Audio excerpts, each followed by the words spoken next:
Hi friends, welcome to my channel. আজ আমি আপনাদেরকে দেখাবো মৌরলা মাছের বাটি চচ্চড়ির রেসিপি। আমি এখানে 300 গ্রাম মৌরলা মাছ নিয়েছি। দুটো মিডিয়াম সাইজের পেঁয়াজ মিহি করে কুচিয়ে নিয়েছি।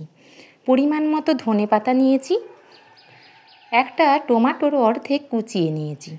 4টে চেরা কাঁচা লঙ্কা নিয়েছি। আর মিডিয়াম সাইজের একটা আলু সরু লম্বা করে কেটে নিয়েছি। এখন আমি একটা মশলা বানিয়ে নেব।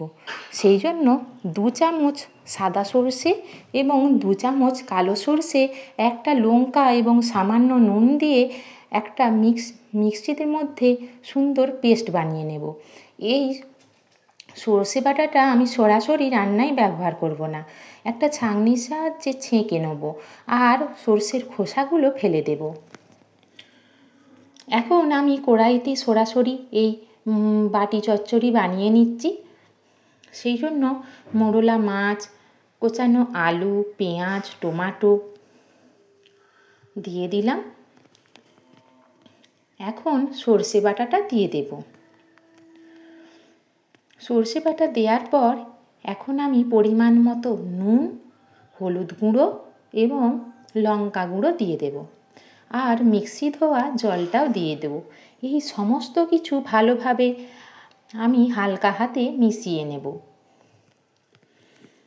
গ্যাসের ফ্লেম প্রথমে হাই হিটে রেখে আমি 2 মিনিট ফুটিয়ে নেব।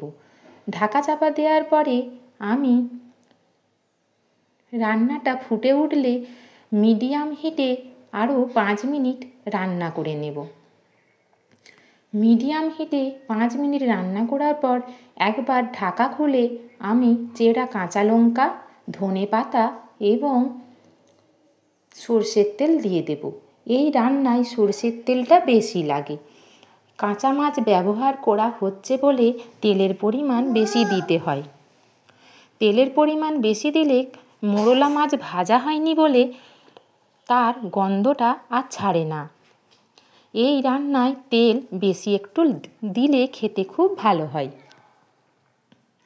এখন আমি ধনেপাতা, কাঁচা লঙ্কা এবং সরষের তেল দিয়ে গ্যাসের ফ্লেম লোতে রেখে আরও 5 মিনিট হতে দেব। আমার এই রেসিপি ফলো করে আপনারা বাড়িতে অবশ্যই একবার মৌরলা মাছের বাটি চচ্চড়ি বানিয়ে দেখবেন এবং খেতে কেমন হয়েছে অবশ্যই কমেন্টে জানাবেন। যদি আপনাদের এই রেসিপি ভালো লেগে থাকে তাহলে অবশ্যই লাইক, কমেন্ট এবং শেয়ার করবেন। নিত্য নতুন রেসিপি পেতে আমার চ্যানেলটি সাবস্ক্রাইব করার অনুরোধ রইল।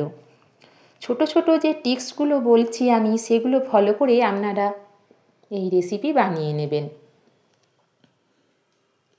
আমার রেসিপি দেখার জন্য আপনাদের সকলকে ধন্যবাদ। আমার রান্না সম্পূর্ণভাবে হয়ে গিয়েছে। এখন আমি একটা প্লেটে গরম ভাতের সাথে এটি সার্ভ করব। আমার রেসিপি দেখার জন্য সকলকে অসংখ্য ভালোবাসা এবং ধন্যবাদ।